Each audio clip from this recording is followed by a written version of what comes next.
how they get you. I mean, almost all the value of the internet has gone to 5-6 different companies because we are their products. We are driving their business and getting people to their platforms. That is exactly why I wanted to have you on. I'm so curious about the content space. I think I first discovered you, Joe, on LinkedIn. Your content is amazing. You've grown a huge following on LinkedIn, and you're basically an expert at content, I guess. Well, I guess before we jump into it, give me and the audience a brief detail about who you are and what you do, Joe. So I've been in the content marketing space for over 20 years now. So content marketing wasn't a thing when I started, but it's basically the idea that instead of a brand pushing out their products and services and advertising and sponsorship, those types of things, we're going to say, hey, we're going to have a different philosophy. We're going to create valuable, relevant, and compelling information. We're going to target a specific audience, and we're going to build trust and loyalty. So ultimately they'll buy from us. And it's about building an audience. It's basically a media model, which wasn't used very much back in the day. And now everyone's trying to do that, and everyone can if they want to because of all the tools available. It's just not many people know how to monetize that properly over a long period of time. So 7 books, 1 novel, 3 businesses, 2 exits, 1 really good one. And now I moved from content marketing, which is marketing on the corporate side. We worked with really, really big brands. We had the largest content marketing event in the space, which we had in Cleveland, Ohio. And then I moved to the creator economy side, which is what I'm calling the content entrepreneur. How does a content creator actually build a financially sustainable business? Which I think you talk about some of that stuff as well. But I wrote a book called Content Inc., which talks about a 7-step model on how to do that. And so that's my thing right now. Interesting. Has your main thing currently been creating content, educating the everyday person on how they can build a personal brand and then make a living off that, and you sort of provide, whether through your books or your courses, you're able to sort of help those individuals achieve that goal? Yeah, I mean, so I wrote, first book was Get Content, Get Customers back in 2008. And that was for anybody that wanted to do that. Then I wrote Epic Content Marketing, which was for a larger business that wanted to do it. And then I wrote Content Inc. in 2015. New version just came out in 21. And that's the book for a individual content creator that wants to be financially sustainable. And hopefully they get to a point where they have an exit possibility where they want to go from, 0 to a multi-million-dollar exit. So we talk about the different steps to get there. So that's the new version. Yeah, Content Inc. came out in 21. So, and yeah, blog post, you name it, blog posts, videos. I've had started blogging in 2007. I've got 2 podcasts, This Old Marketing and Content Inc. So just creating lots of content and have for a long time. Probably when you were a little guy. Started. Out of all the different platforms, over the last 6 months, which platforms have you been doubling down on, Joe? Believe it or not, I'm old school email. Wow. And by the way, I've got friends and colleagues that are doing great with Instagram and TikTok. TikTok, the algorithm just blows my mind. It's unbelievable. I love podcasting. Very hard to build an audience, but I absolutely love it. But email is the one place that we can control our distribution, and we have some say over that platform versus a TikTok, which could kick us off or change the platform at any time, or Meta or Twitter, or whatever the case is. And then I'm starting to dabble in the Web3 space as well because of the same reasons, because I'm looking at a content creator and you have all these places you're building followers and fans, and you don't have any say in the data or the distribution or the content and when it's used. And that's a problem for a content creator. So we teach, hey, absolutely, find your platform, leverage it, but you have to use a rent-to-own strategy where you're moving them off the platform at some time. And hopefully everything will turn out well. You'll never get kicked off. They'll never change. But history has shown us that every platform, and Instagram's a great example. I mean, they're trying to be TikTok. They completely just changed their algorithm. All the Instagrammers were upset about it. And what can you do? Can't do anything because Instagram is a private company and they can do whatever they want. But as a content creator, you don't have to take it. You have to have a strategy to move off of that platform and to diversify to different areas. I've been hearing email come up again and again, surprisingly a lot recently. So I had a list of 10,000 sort of emails, people who are interested in e-commerce. They wanted to learn how to start a Shopify store, how to run ads, how to find products. And we used to do weekly value sort of posts, whether it's like how to pick a winning product, how to run Facebook ads, how do you know if an ad is good or not. And we'd send them weekly with active campaign. And we might get like a 5% open rate, maybe 10%, maybe like 20, 30 clicks per weekly thing, and we might get one or two strategy calls with each weekly campaign. So I was like, oh, like we're paying $160 for active campaign a month. I don't think it's worth it right now. And also like we had the copywriter and it just wasn't yielding much results. So I put it on hold and I went ahead and it was a few months, recently put together this campaign. It's like, hey, this is Anthony. He's one of our recent success story. He wants to help people. Like I'm offering you an opportunity to speak with Anthony directly. So a free call with Anthony. Blasted the list manually using Yam through Gmail. And we got high open rates, but we got like one or two strategy calls again. So it's like, am I doing something wrong? Like even when I personally drafted my own email and it wasn't a copywriter, I was getting one or two discovery calls. So your idea of email is different than my idea of email. My idea of email is think of it like a show. So let's say you're going to do a weekly email. It's a weekly show. You have a name for the email. You have regular sections of that. You have articles or news or whatever you're focused on. And in order to break through with email, you have to be amazing. You have to have an amazing e-newsletter, get through all the spam, and you know the people you're targeting, they're only going to read 2 or 3 things a day that they really want to read. So you have to be that thing. So think of a Morning Brew or The Athletic or New York Times or whatever the case is, where you are delivering information in a unique way that they can't get anywhere else. And that's what we're trying to do with email. So when you do you could do campaigns with your emails and do other things with it, but that's a totally different thing. That's when you're trying to sell. With an email, all we're trying to do is build an audience. And when you look at open rates for something like this, you need to be over 30% consistently. Like if you're probably at a 10% or 12%, you're not delivering a lot of value. You either got a spam problem, blocking problem, or that content is just not good enough. So we want all these people to be opt-in, and you grow it slowly over a long period of time. And it takes time. I mean, if you're going to ask me, if you're going to do that, you got to give it 12 to 18 months to really get into it. Now, it doesn't mean you can't do other things to drive leads or subscriber generation to that email, but it does take a long period of time. So if you had asked me, what's the one thing that I didn't do early in my career that I wish I would have done? It would have been focusing on email. So I started blogging in 2007, probably didn't get serious about our email newsletter until 2009. And I'm thinking, oh man, we missed out on tens of thousands of people that we could have opted in. So the idea is if your email becomes that center, that's where you deliver that trust and value, then you can start launching products, or then you can diversify out once you build what we call a minimum viable audience. And for my industry, a minimum viable audience was 10,000 email subscribers. So you get to 10,000. If you think that's your minimum, could be 5,000. If you're targeting multimillionaires, it could be 100. So you never know what that is.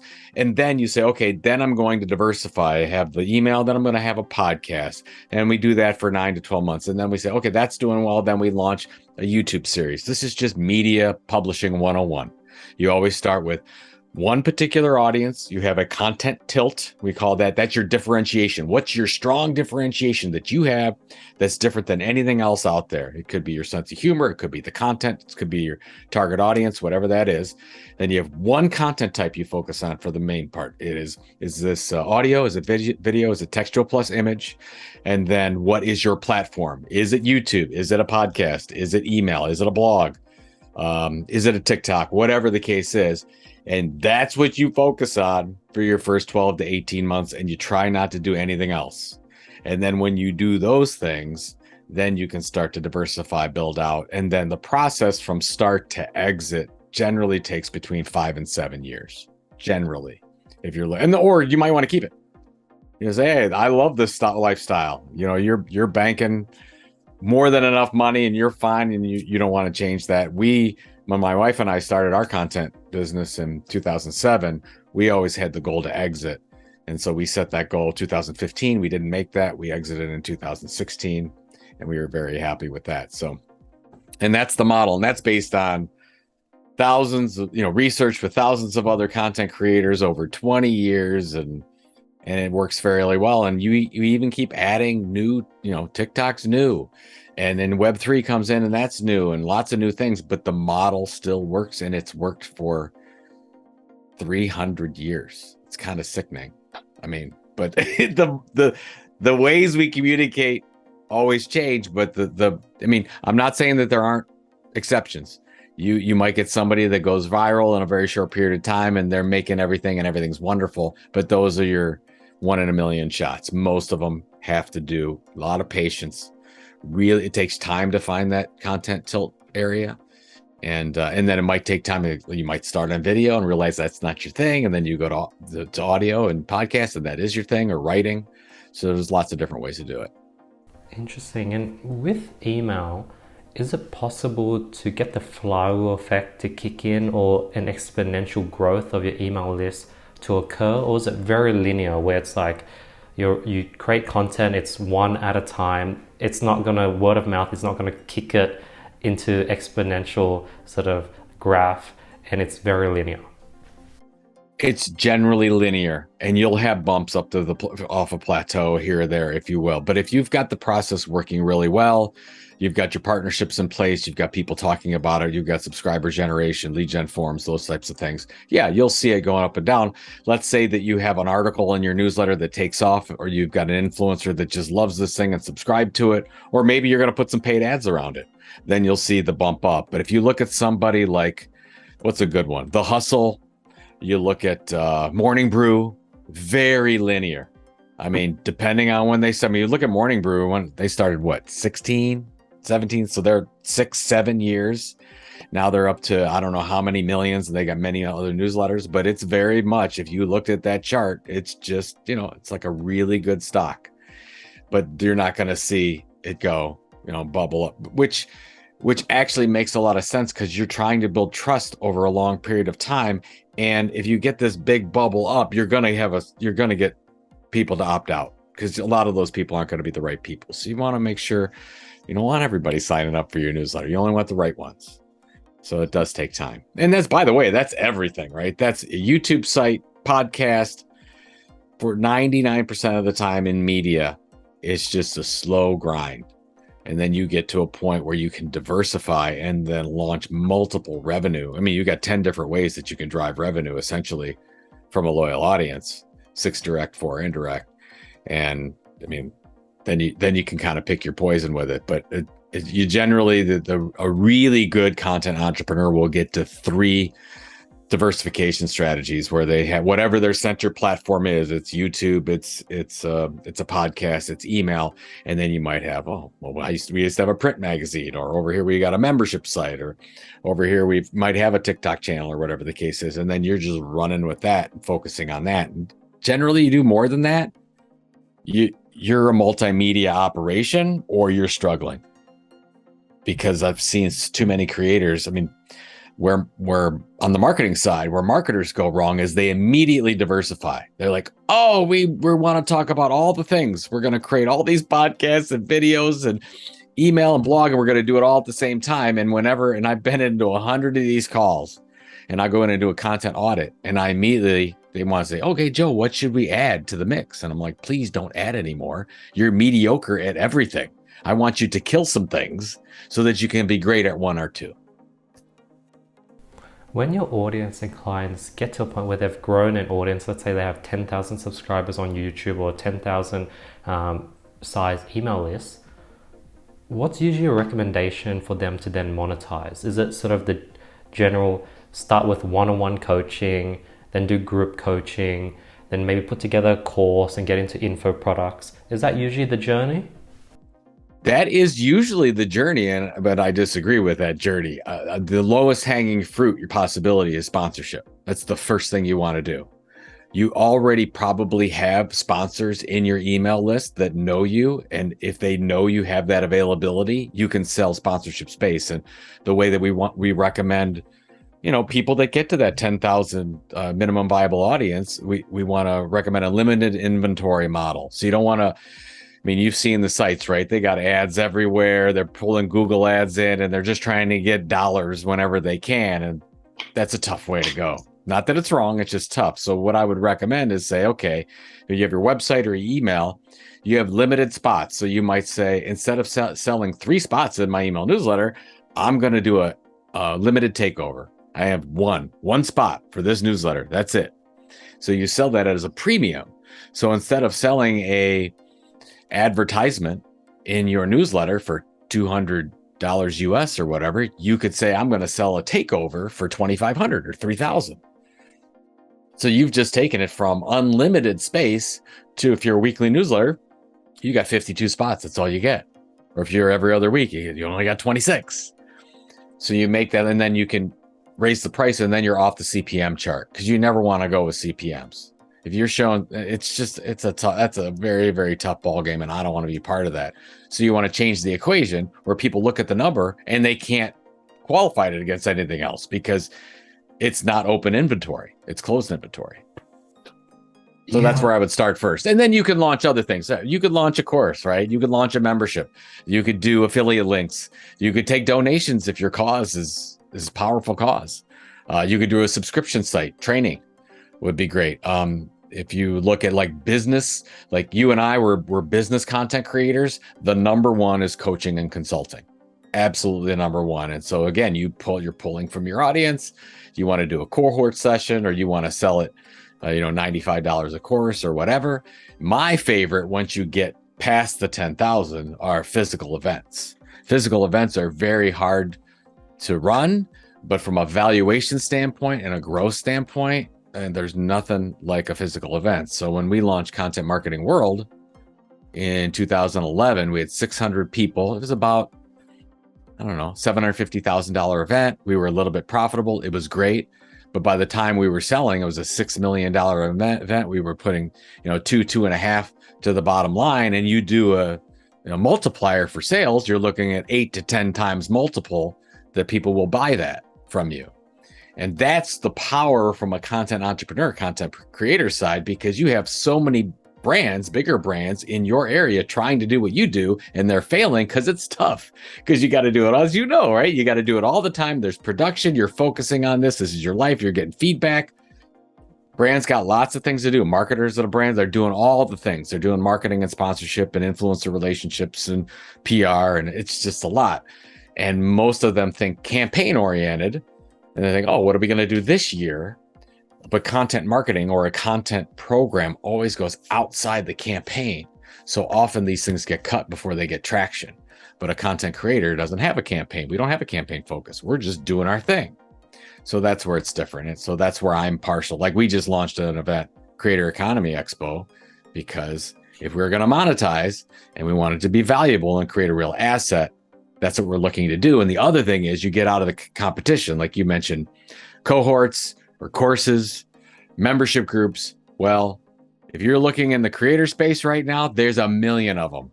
I got 20 guys right now that I could listen and say that they're all doing the same thing.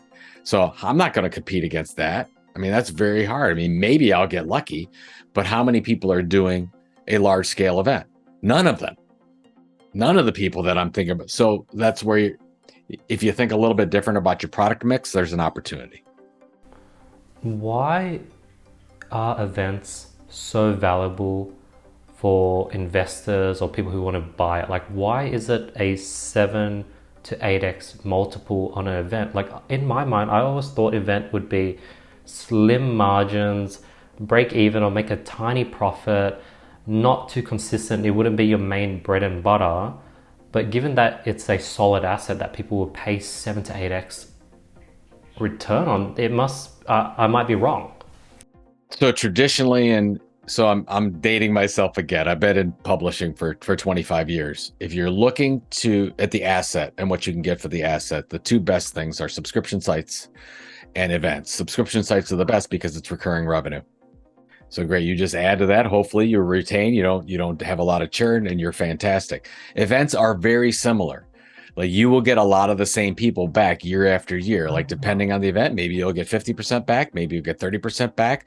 If you're targeting companies, it's really great because almost always if you do a good job, the company will return, the person will change.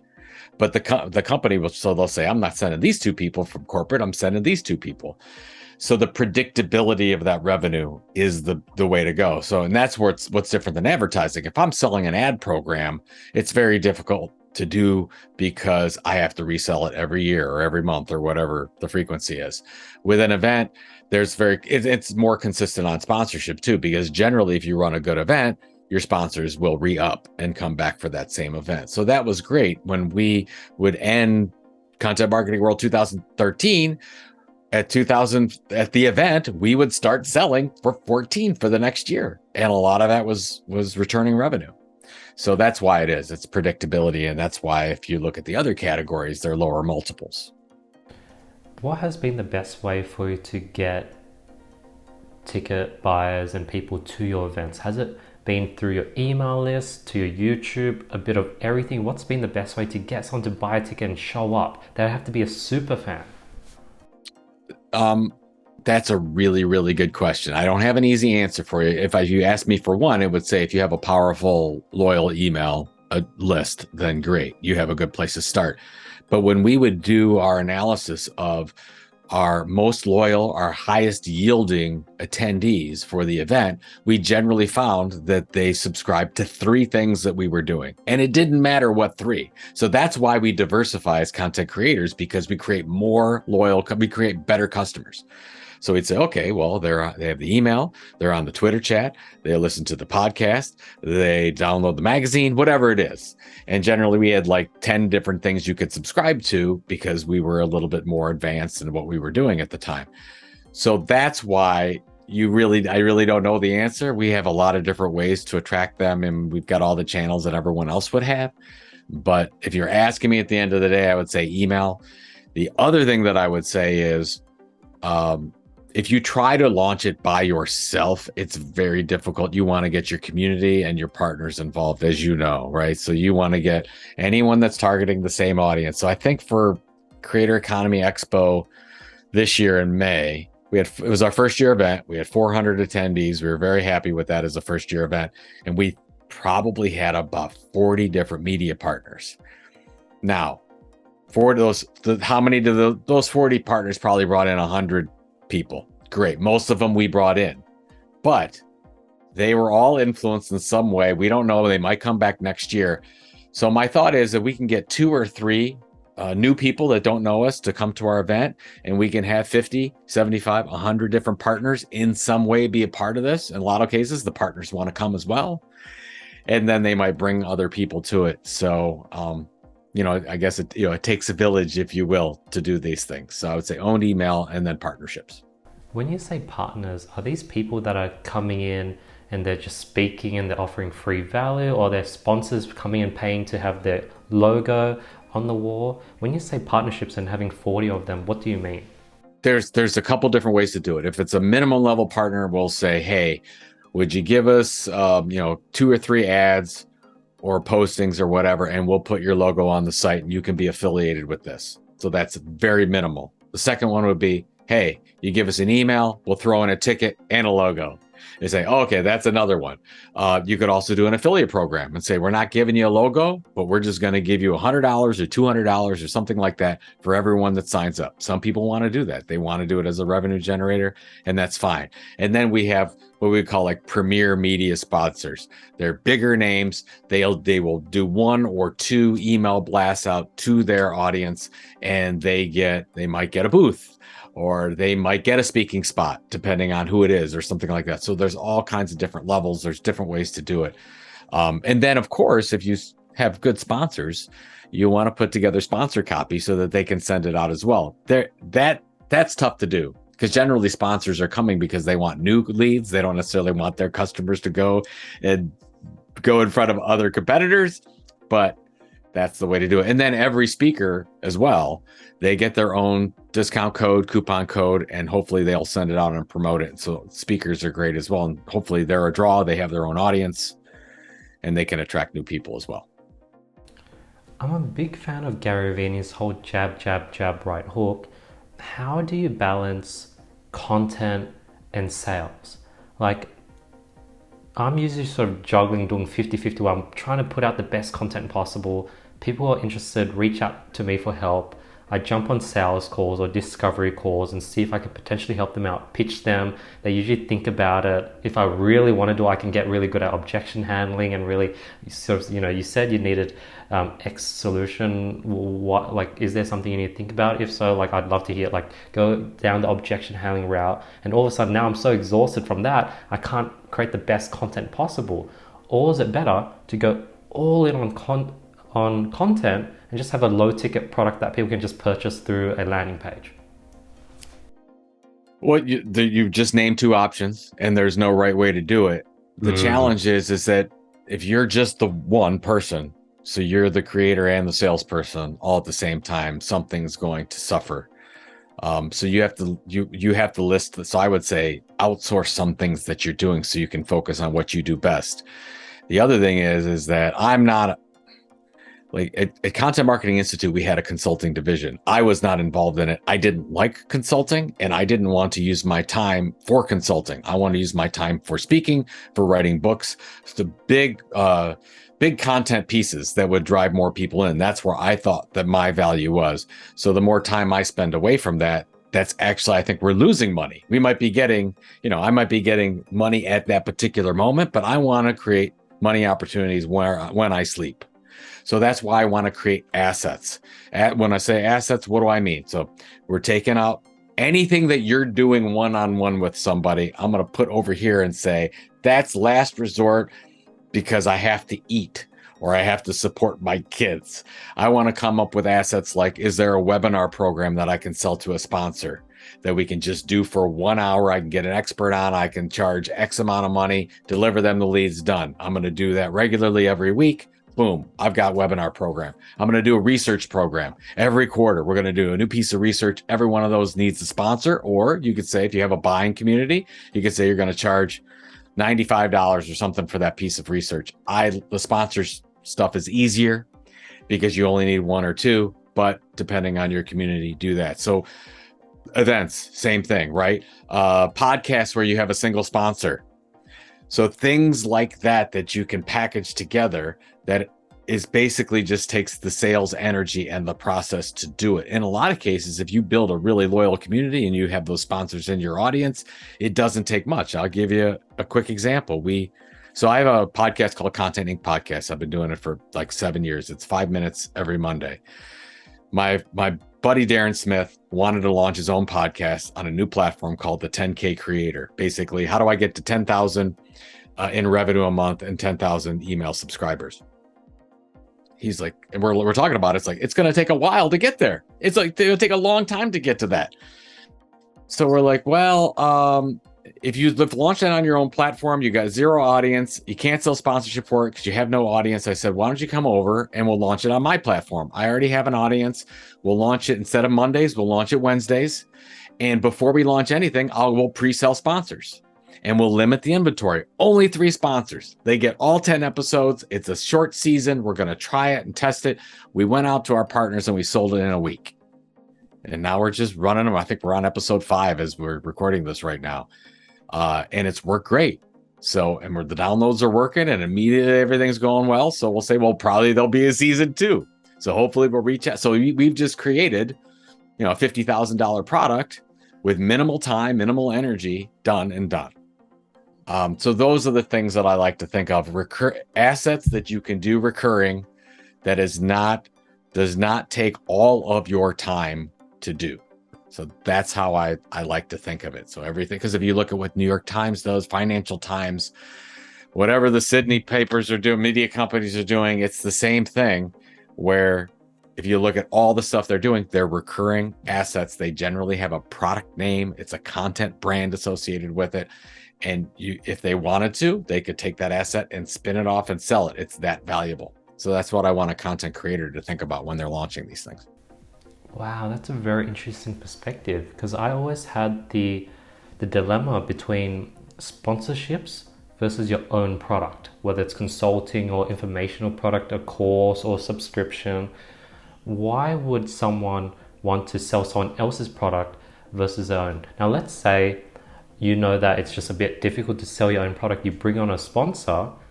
If the sponsor actually made a return on that investment, then cool, they're going to come back.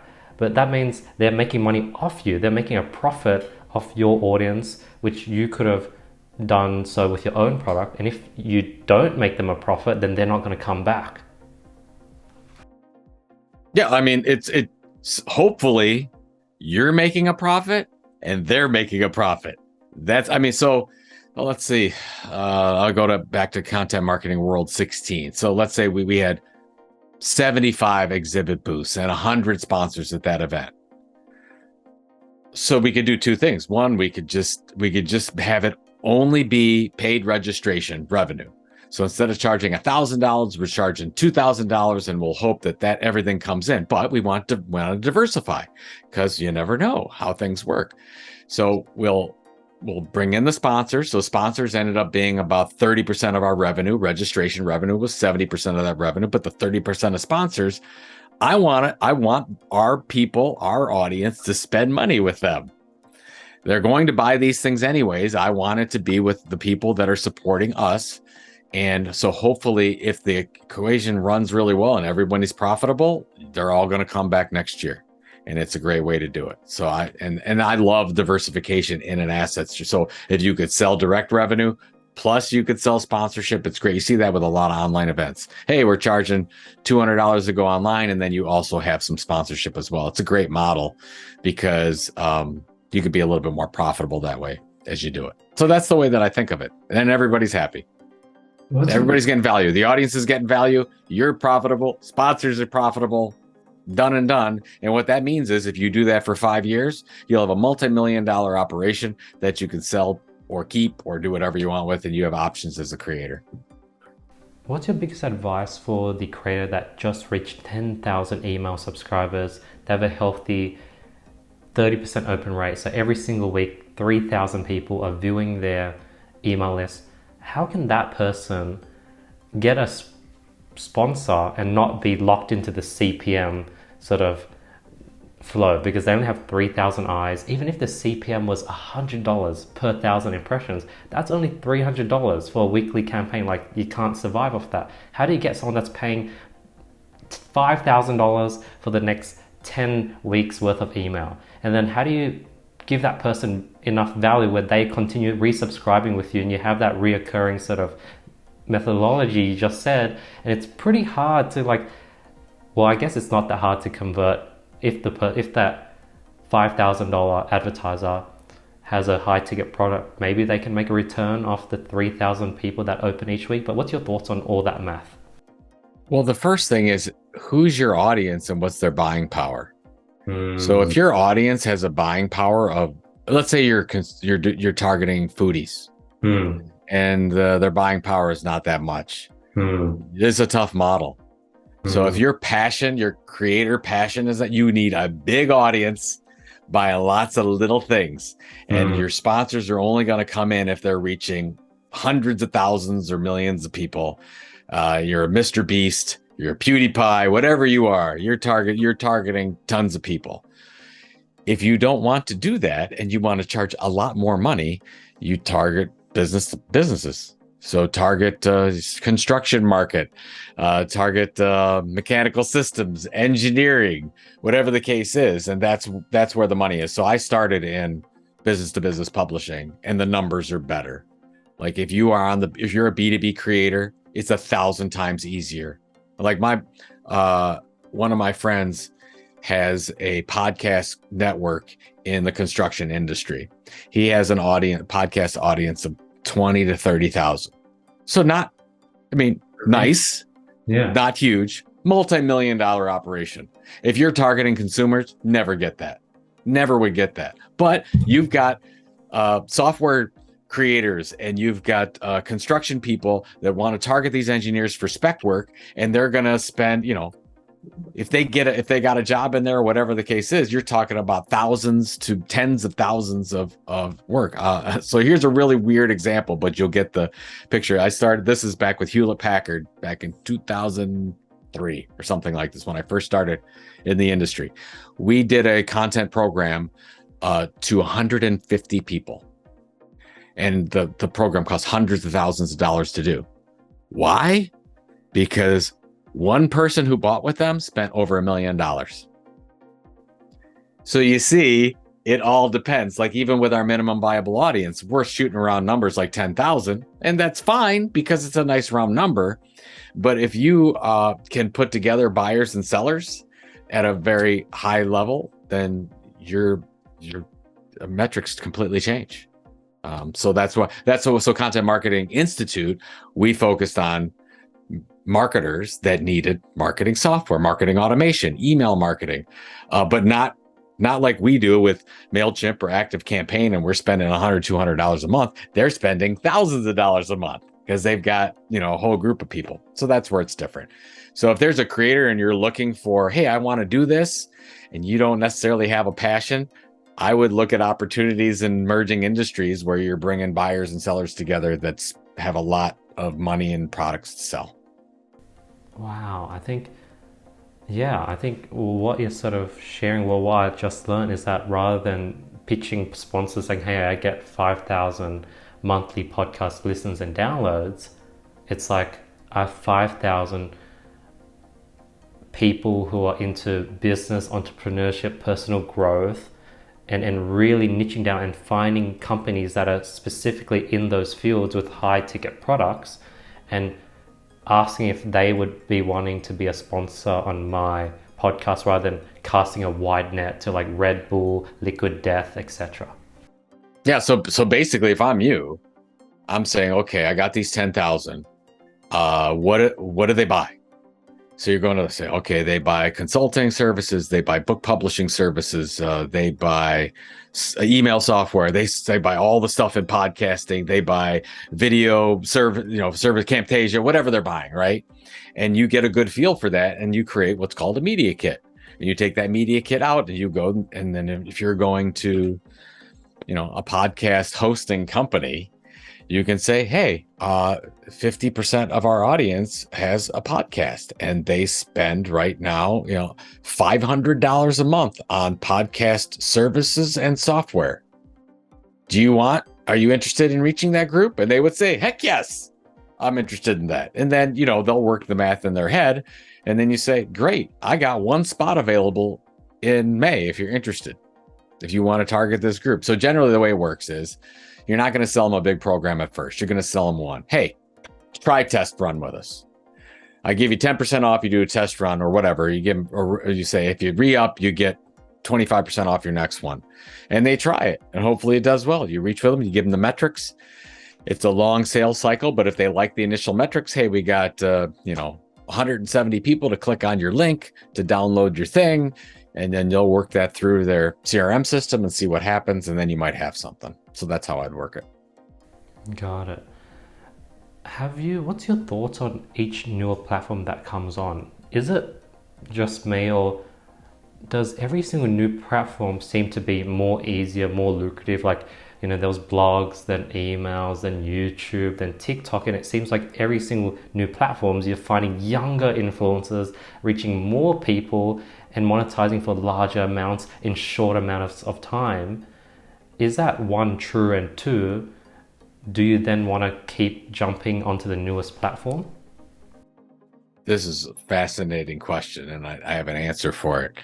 So let's look at TikTok, right? The last stat I looked at, there's just over 40,000 creators that have 1 million plus followers on TikTok. The average million follower TikTok person makes $5,000 a month off of TikTok. So what happens is that these platforms make it super easy and sticky, and they want you in there, and they'll get you all the followers and whatever. but you got no control. It's very difficult to monetize over those platforms. Like, look at the difference between creator monetization on YouTube and TikTok. YouTube's much better, much more creator friendly than TikTok. TikTok doesn't have to care. They can throw 1 million followers at anybody at a whim, and they'll change their algorithm whenever they want to. There'll be another one that tops TikTok soon.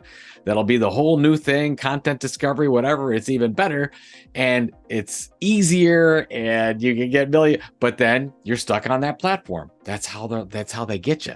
I mean, almost all the value of the internet has gone to 5-6 different companies because we are their products. We are driving their business and getting people to their platforms.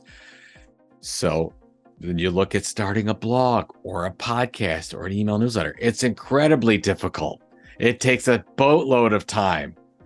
But if you do it right, after 2 to 3 years, you actually have assets. And if you were the TikTok influencer, Instagram influencer, you may have 1 million plus followers and you may be monetizing a little bit. Maybe you got some sponsorship deals, but you got nothing to sell. You've got no assets. That's the difference. And that's why I'm adamant about talking. And again, I've got all love for people on Instagram and TikTok and LinkedIn and whatever you're using to build. And you should use those things, but you should always be prepared that tomorrow they'll be gone. And if you prepare that tomorrow they'll be gone and you build some assets and you don't build on rented land, then you might have a business at the end of the day. So that's kind of how we look at it. Are you ever worried that the new generation or the way society has been trained to consume content has changed, where it goes from reading to watching videos to watching 60-second videos, and the method of consuming is evolving? And if you sort of stick with, say, 8-minute YouTube videos forever, it's going to be tougher and tougher and tougher. Well, first of all, every person, no matter what age, consumes content in all different methods at all different lengths. So my youngest son is 19. He reads long articles and Reddit posts, and he watches short videos, and he watches 3-hour YouTube videos, and he watches and binges Netflix and does all the things and listens to an hour podcast from his favorite creator. So younger, and yes, do we like the flashy, quick content discovery type stuff that TikTok does? Sure, we do. Yeah, absolutely. That will distract us. We'll go down the rabbit hole. That's fine. But we've got to remember that we're still doing all the other things, and still the majority of the world uses Google.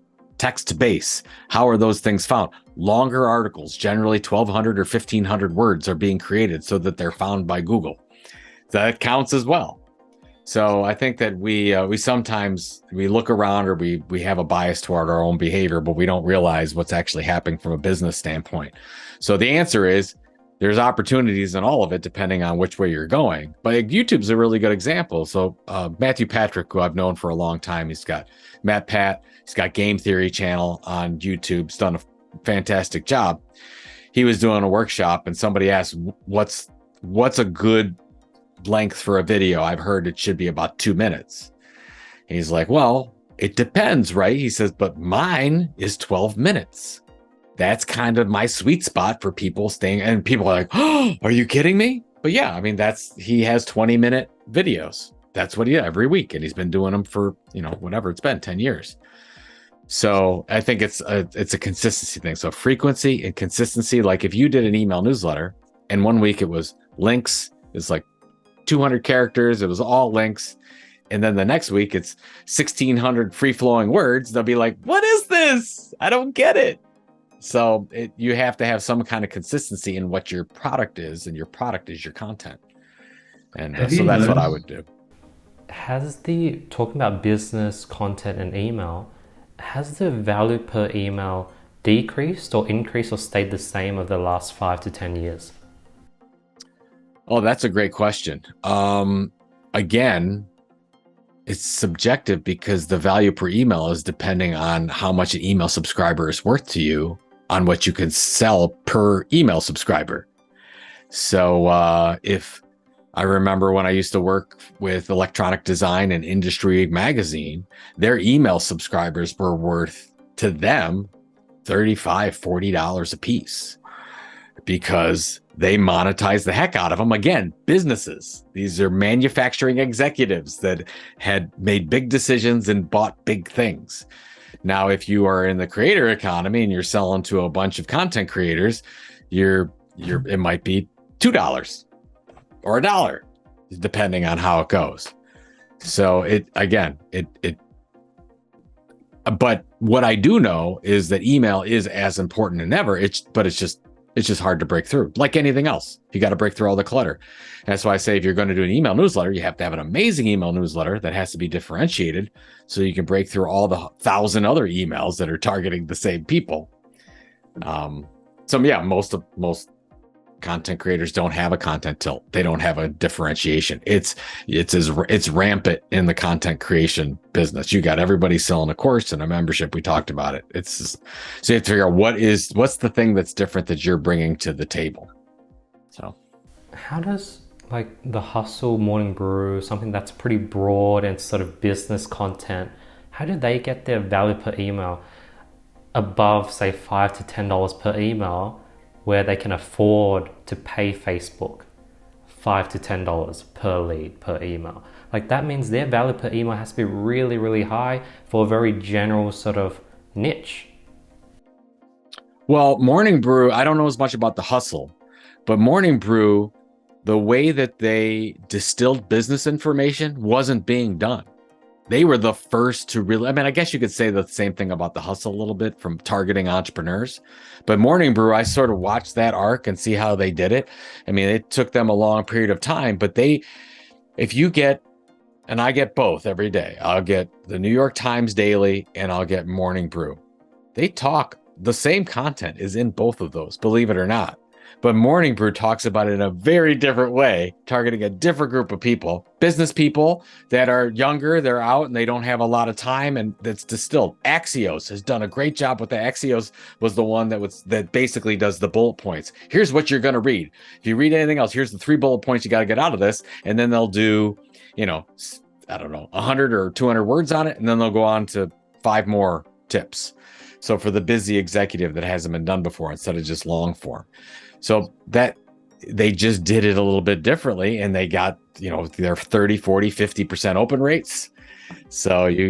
And then it's daily. They created the inventory for it, and they're able to monetize it in multiple ways. So then they're monetizing it through sponsorship, of course. And by the way, that's a really good example of limited inventory.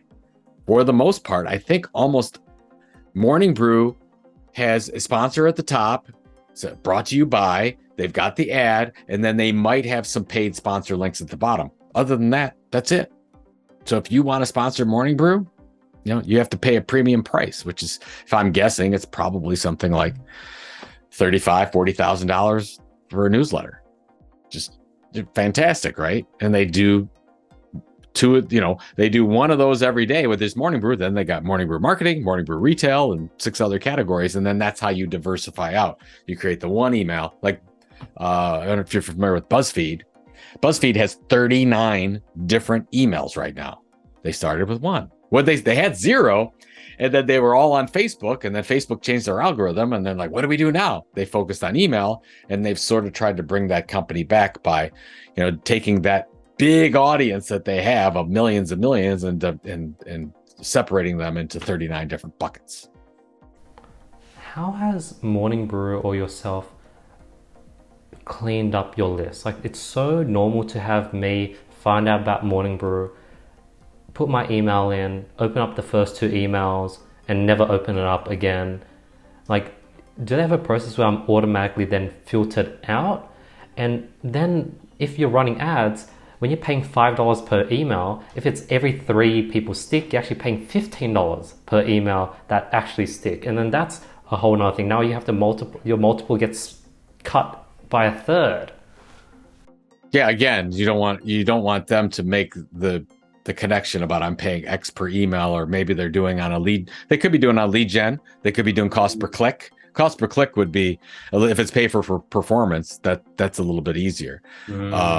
So yeah, so they're trying to change. They don't want to go out and say, "What am I paying per?" Because then you're going to do the open rate calculation. Mm, Nobody wants this, and honestly, they don't care. They just want to see the results. So mm, when we like our newsletter, we go to like 17,000 people, mm-hmm, and we have the same process that everyone else. To answer your question, if they don't open, I think that what do we do? I think we did it 6 months. If they don't mm, open something for 6 months, we send them another email and say, "Hey, you haven't opened. You probably don't want it. If you don't click on this button, you're out."